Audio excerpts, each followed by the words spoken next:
తెలుగు తల్లికి రండి తల్లి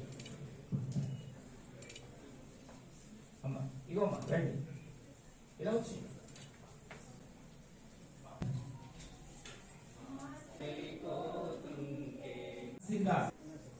చిరంజీవిని హస్మిత అలా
ఒక మాస్ ఇమేజ్ ఉంది. అందరూ ఆయన్ని అన్నగారు అని పిలుచుకునేవారు.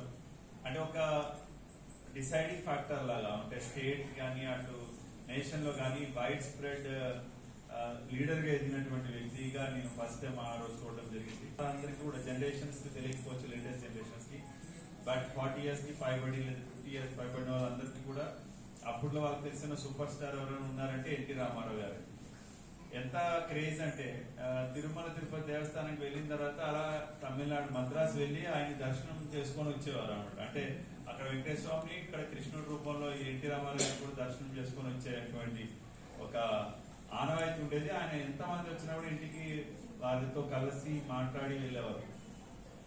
ముఖ్యంగా ఏంటంటే ఎన్టీ రామారావు గారు జీవిత చరిత్రలో మనం ఆయన యొక్క మన తిరుమలాచార్యులు గారు నేను రాగానే ఫోటో ఎగ్జిబిషన్ చూస్తున్నప్పుడు ఎవరైనా చెప్తారంటే ఆయనకి చెప్పేంత శక్తి మాలో ఎవరికి లేదు సార్. ఆయన ఒక తెలుగు విజ్ఞాన గని అండ్ ఒక విశ్వవిఖ్యాత నటుడు అని చెప్పడం జరిగింది. పదాలు చాలా ఆయన గురించి చెప్పడానికి. అండ్ ముఖ్యంగా ఏంటంటే ఆయన బాల్యంలో మధ్యతరగతి కుటుంబంలో పుట్టినప్పటికీ కూడా చాలా కష్టపడి పైకి రావడం జరిగింది. అది మనం ఆయన జీవితం నుంచి తెలుసుకోవాల్సిన అంశం. అండ్ ఎందుకంటే వ్యవసాయ కుటుంబం నుంచి వచ్చారు, సంతానం ఎక్కువ ఉంటుంది. అయినా కూడా ఆయన బిఏ కష్టపడి పాస్ అయ్యారు చక్కగా.